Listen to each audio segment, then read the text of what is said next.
Thank you for giving me this opportunity to talk about my story.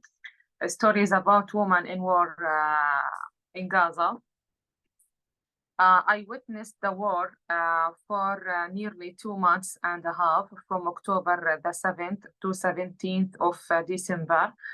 During these 2 months, my husband and I were waiting to be evacuated from Gaza Strip by help from the British Foreign Office.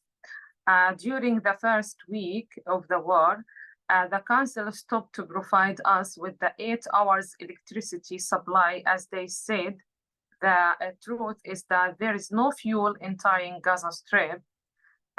Then the owners of the big generators, who they provide people with nearly 16 hours electricity, were not able to cover the rest of 8 hours supply cut. By the end of the first week, we started to hear unusual Israeli airstrike bombardments everywhere in Deir al-Balah, the central Gaza Strip, targeting civilians with no mercy. On the 12th of October, 3 of my relatives were killed when Israeli targeted a house nearby where they live. Their house partially destroyed. At the same day, 12th of October, the Israeli airstrike bombardments killed 26 civilians of our friends and neighbors from Al-Azhar family in Deir al-Balah. Most of this family are kids and women. Only 2 of the family members were survivors. Their building was completely destroyed. Then, the second week of the war, the owners of the big electricity generators reduced the electricity supply from 16 hours to 8 hours. In addition, we found out that all the shops switched off their fridge that has all types of milk, yogurt, cheeses, meat, and frozen food. It became all empty within 2 weeks. On 18th of October, the Israeli airstrike bombardments killed 25 civilians of our kindred and neighbors from Musa family in Deir al-Balah by targeting their residential building. 16 women, 5 kids, and 4 men were killed. On the 27th of October, Israel started their invasion to the Gaza Strip. We noticed the airstrike bombardment increased like never before. My husband's sister, who is a TV correspondent, was in danger with her family in Gaza City. She had to cover the war and leave her children alone. Therefore, she decided to evacuate from Gaza City to Deir al-Balah City with her family, alongside with her mother-in-law, as well as the 2 brothers of her husband's kindreds with their families, and a journalist friend with his family. They all stayed with us in the same house. Each family lives in 1 room. We started to cook for 21 members. We had only 1 bottle of gas to be sufficient to 21 people. We started to cook small meals. Sometimes we ate sandwiches for 3 days continually. The gas finished after 16 days. The 4th week of war, the owners of the big generators reduced the electricity from 8 hours to 4 hours. And a few days later, they reduced it from 4 hours to 1 hour. Only so the people can charge their mobile phones. It lasted for a few days, and then they cut the electricity completely. With all confusion and pain, we started to feel that the war of Israeli airstrike bombardments and the invasion is not the only war, but there was another war of starvation. After the 5th week, we started to buy wood to cook. It was very expensive, and I watched the people when they were cutting the cemeteries to cook for their kids. We at the house started to eat like small sandwiches a day. I remember after the 5th week, we started to stand at a long queue to get some naan bread.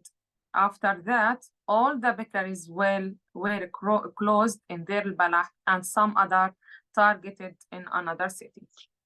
On the 23rd of November, at around 10 p.m., an Israeli airstrike bombardment targeted a building of a 5-floor house. For our neighbors from Salha family, the building is just 100 meters far about where I live with my family.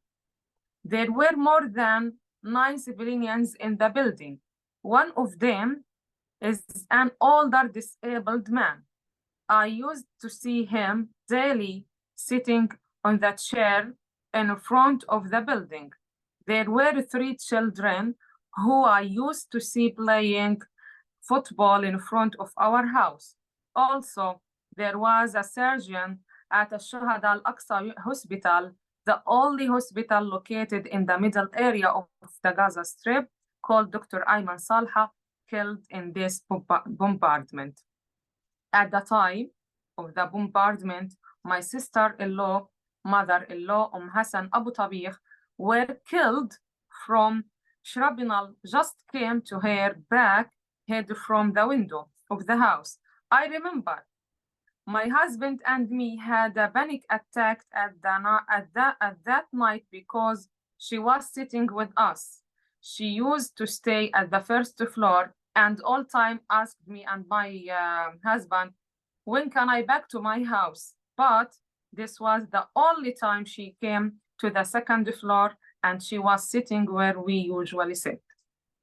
The war was served on all aspects of life in Gaza, starting with destruction, displacement, famine, genocide, and even the simplest need for women.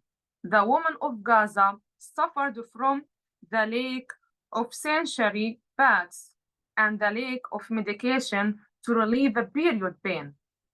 And I was one of these women, to the extent that some among us were forced to take birth control pills to avoid the crisis of interruption of sanitary pads.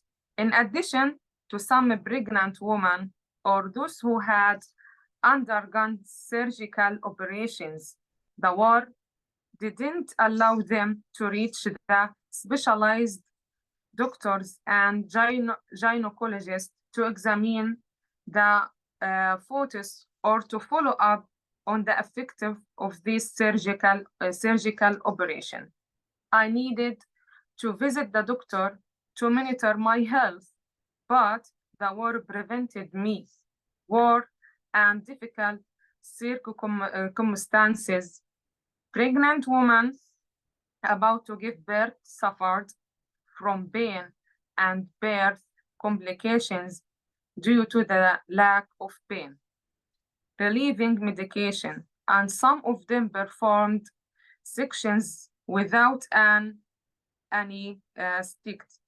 All of this left me and all of women of Gaza with physical and physiological pain that will remain with us throughout our lives as a bad and difficult memory. After a few days, my husband and I left Gaza Strip with all sadness and pain. Only one thing I can say about contacting British Foreign Office, FCDO, to help us evacuate from Gaza Strip. We were waiting nearly for 2 months. During this time, they said that you are waiting for the Israeli permission to evacuate us. This made us confused why the British Foreign Office need the Israeli permission to evacuate us from Rafah border, which is under the Egyptian control. Thank you so much.